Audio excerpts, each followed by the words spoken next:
Hi fans, and welcome to this week 2 edition of the Woodland Hills Football Network pregame show.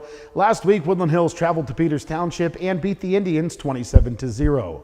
We're going to sit down with Woodland Hills head coach George Novak to review last week's win over Peters Township, preview this week's game at Bethel Park, and we'll also let you see highlights of last Friday's game. All of that and more on the pregame show here on the Woodland Hills Football Network. A young Woodland Hills team entered the 2012 season with a ton of potential but few expectations. That team made it all the way to the WPIAL championship game. In 2013, expectations were high as the Wolverines headed into the season ranked atop the WPIAL and by most accounts the #1 team in Pennsylvania. Woody High faltered early, losing to Upper St. Clair and McKeesport, but they gained their stride before falling short of preseason expectations, losing to Central Catholic at Heinz Field. Woodland Hills again enters the 2014 season as the #1 team in the WPIAL and among the top teams in the state. Their quest for a 6th WPIAL title and that elusive state championship begins at Peters Township. Jones again with time, steps up into the pocket, he'll dance his way forward, bouncing it to the outside, first down yards more across the 40. The pass to Art Tompkins was enough for the first down. He retreated, then got back close to the flag. Pounding his way forward, spinning, there goes Miles Sanders inside of the 25, and there's the big playability. Motion man is Shaw from right to left. Handoff, Sanders bouncing it left, cuts it back, spins his way forward, 10-5, end zone, touchdown Woodland Hills. They'll fake the pitch and then run the end around, and the Wolverines were not fooled. Hard count. Owen rolls to his left, has pressure. And it will be intercepted by the Wolverines. Going down that far sideline is a Wolverine D-back. He has some room in front of him, and he will go to the house as Art Tompkins with the pick 6 from about the 15-yard line. We'll call it 85 yards on the interception return for a touchdown. Owen, he'll hand off. Capan bouncing it right. And the Wolverines sniff it out. The ball comes loose along the far boundary. Long handoff, Miles Sanders bouncing it near side, has a crease inside of the 20, 15, 10, inside of the 5. He'll dance his way down the sideline and into the end zone for a 30-yard Woodland Hills touchdown. And boy, Miles Sanders is something special. Handoff to Capan. He's met in the backfield by Wolford Clark and a bunch of other white jerseys. Handoff Joel Shaw. Driving his way forward across the 50 and brought down close to the first down flag. They'll give him a gain of 9.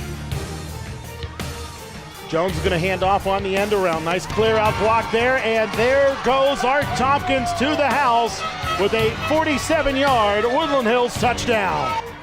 Owen steps under center. He'll hand off to Capan, who's met in the backfield. Basically, as Capan took the handoff, he was brought down by Wolford Clark. High backfield behind Jeremiah Jones. He'll run off of play action to his left-hand side. Has some time, now pressured. He eludes the pressure. Still on his feet, running to his right-hand side. Thought about throwing, now he'll step forward. First down yardage to Morris. He gets a clear-out block inside of Indians territory, inside of the 45, and brought down at the 42-yard line. Owen has time. Now pressured late, throws, and it's intercepted. It's Jahad Brown with the interception for the Black and Turquoise. He'll run to his left. Steps up, jumps, throws, and he will find Puel. They'll hand off to Miles Sanders, who hesitates, dances, drives his way forward inside of the 25, inside of the 20. And a nice punt down the near sideline. And Fred, that is what we were looking for from Jake Rushbridge. Snap a little high, hand off to Joel Shaw. Shaw pounding, barreling, spinning his way inside of the 40. Hand off, Hicks, the junior. Up the middle, the fullback bouncing his way forward. Driving, pounding, and pushing his way forward, the Wolverine fullback. It wasn't perfect, but the Woodland Hills Wolverines defeated the Peters Township Indians 27-0 at Peters Township High School. Most importantly, the Wolverines improved to 1-0 on the season and 1-0 in the Southeastern Conference. They head into week 2 where they'll likely remain atop the WPIAL rankings as they'll take on the Bethel Park Blackhawks. Hi again, fans, and welcome to this Week 2 edition of the Woodland Hills Football Network pregame show. Adam Gusky here, sitting down with Woodland Hills head coach George Novak. And Coach Novak, before we talk about this week's game against Bethel Park, let's take a look back to last Friday night's win over Peters Township. Let's talk more in depth about the offense first. In that first half, the running game was really moving, and Miles Sanders seemed to be in midseason form. Miles is a great athlete. You know, he makes a lot of plays on his own. We did have some nice blocking for him, and once he got in the open, he's hard to bring down because usually he's the fastest guy on the field. So, you know, he's a natural runner, did a nice job, and, you know, he didn't carry the ball that much once we got the lead, but, you know, he's somebody that everybody's going to be keying on, so we don't want to overuse him when we have the game in hand, but, you know, he's going to be a great player, and, you know, can't say enough about him. And, you know, I think, you know, offensively, we were moving the ball well, but, you know, Peters Township came out with a nice game plan. They moved the ball the first two times they had it, and the play of the game was when Art Tompkins intercepted that pass and ran it back for a touchdown. You know, speed kills, and, you know, he and Miles are two of the fastest guys on our team, and, you know, it showed down there at Peters Township. Kind of stole my thunder there. I was going to talk about Art Tompkins next. Not only did he have that 85-yard pick six, but he also had that beautiful 47-yard end around that went for a touchdown as well. He is just blazing fast. He and Miles are head-to-head. Sometimes Miles wins, sometimes he wins when they race. So they're both very fast, and you know, we got to get the ball in their hands in open space where they can utilize that speed. Jeremiah Jones seemed pretty comfortable back there as well. He didn't throw the ball a ton, but he ran the ball effectively when he had the opportunity. Jeremiah's going to be a fine quarterback. You know, he has a lot of tools and a lot of ability. And, you know, he was injured the last half of last year, so he's getting back into it. And he's a heady quarterback, and, you know, he can throw well. We didn't have to throw a lot, and we were running the football. But, you know, as we go along, we're going to have to throw more. And, you know, we got some nice receivers, too, that we didn't really take advantage of. So, you know, every week we try to work on different things with receivers. And I'm real happy with Jeremiah and where he's at this point. But, you know, we got to get some other quarterbacks in case he gets injured, get him ready for the game. And that's why we had Deron Cooper in the second half. And Moran Miles is also a junior quarterback, and he has a lot of ability, but he was injured, so he wasn't able to play last week. Coach, you touched on the defense. Let's talk a little bit more in depth about that. A terrific performance by the defensive line. The defensive line played a very good game. You know, when you shut out anybody in Quad A, it's a good football game. The defensive line put a lot of pressure on the quarterback, made a lot of plays. Danny Gibson had a great game. You know, Kevin Sullivan, our ends played well, the linebackers played well. You know, and they're going to get better. We got some guys that didn't play much last year. They're playing. You know, Wolfman played last year. He had a good game too. And, you know, the more experienced guys played well. So that's what you expect this time of year. And then the new guys, as they come along, get better. Jihad Bryant had a good game. Art had a good game on defense. Mike Nash. You know, Laquan Bowden, the middle linebacker, he had a great game. You know, Jordan Lee had a good game for us. You know, all the linebackers are playing well in the secondary. We're excited about the direction we're going. Let's talk about the special teams. A couple of hidden talents there, especially the punter. Our Australian kid, he did a nice job. Jake, he worked hard at punting. I thought he was a soccer player, but he's not. But you know, he rugby style kicker, and Coach Scotty Henderson, kicker when you played, is our kicking coach, and he did a nice job working with him during the off season in the summer and in camp. And you know, he kicked well. He kicked well. We just got to keep it up. Surprised how well he kicked under pressure, being the first game. And, you know, he had a lot of coffin corner kicks, and we kept them their backs to the wall the whole second half with the punts. Talk about the place kicker. He did a nice job as well. Yeah, John Leone, he's a soccer player, baseball player. He came out for football his senior year, but he got our strongest leg and most accurate as far as field goals and extra points. So, yeah, he's going to develop as the year goes, too. Coach, let's talk about the Bethel Park Blackhawks. They came out in week one and had a very tough test against Central Catholic, and obviously it doesn't get any easier as they take on Woodland Hills. I have a lot of respect for Coach Matheny and his program, and the score makes it sound like they got blown out. But when you look at the videotape of the game, and we studied it quite intensely, they played very, very well against Central Catholic. They had Bethel in the first quarter. Bethel had 3 or 4 first downs, and Central Catholic was 3 and out 3 times in a row. They couldn't move the ball until a Bethel Park turnover gave them the ball on the 10-yard line. They were able to get their first touchdown.